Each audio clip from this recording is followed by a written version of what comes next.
जादू कहानियाँ।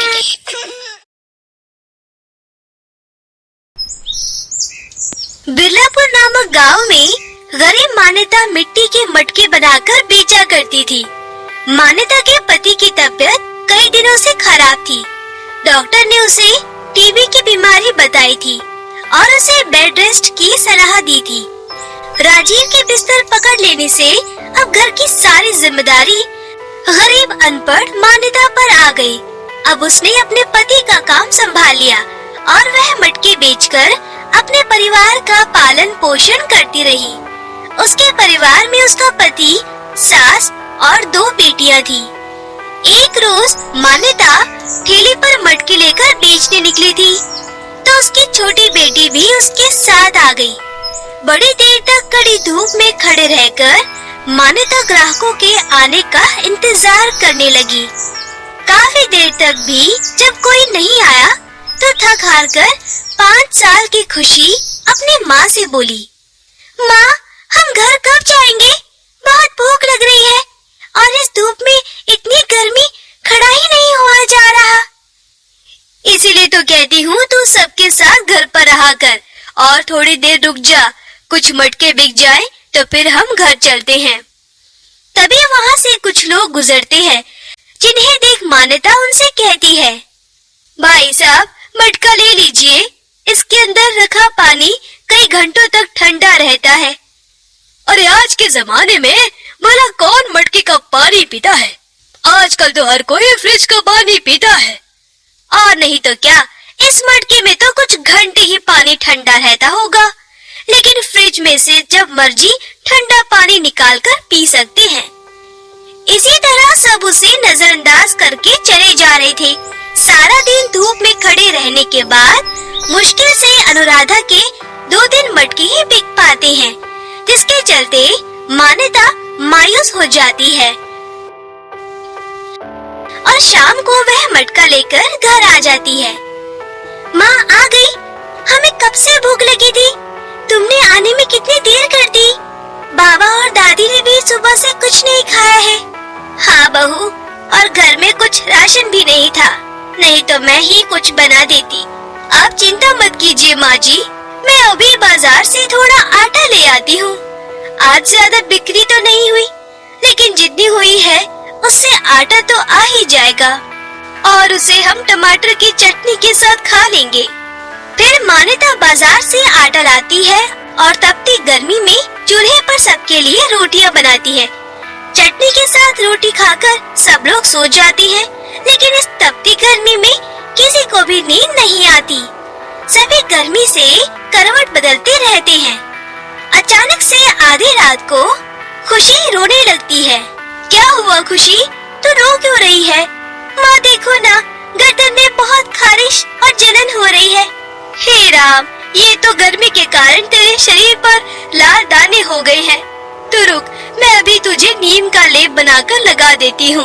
फिर मान्यता नीम की पत्तियों का लेप बनाकर उसके गर्दन पर लगा देती है और अपनी गरीबी को कोसते हुए रोने लगती है। आज हमारी गरीबी की मार हमारे बच्चों को भी झेलनी पड़ रही है। आज हमारे घर पर पंखा होता तो इतनी तकलीफ नहीं होती। मुझे माफ करना मान्यता, आज मेरी वजह से तुम सबको कितने दुख उठाने पड़ रहे हैं। तुम सारा दिन मेहनत करती हो और मैं यहाँ खाट पर पड़ा रहता हूँ। आप खुद को क्यों दोष देते हैं जी? ऊपर वाले को जो मंजूर होता है वही होता है। अब आप ज्यादा मत सोचिए और सो जाइए।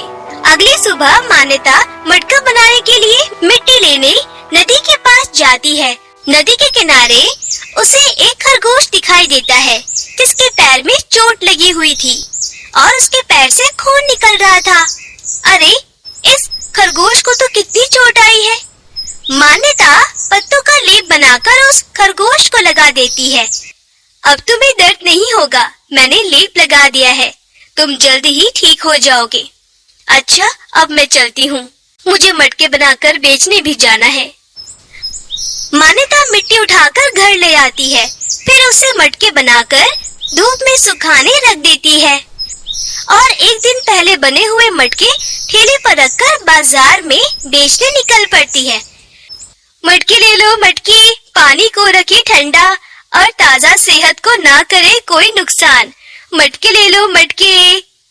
मान्यता काफी देर तक गलियों में घूम घूम कर मटके बेचने निकलती है, लेकिन उस रोज तो उसका एक भी मटका नहीं बिकता और वो वापस ठेला लेकर घर की ओर लौट आती है। रास्ते में उसे वही नदी नजर आती है। वो उस नदी के किनारे बैठकर रोने लगती है।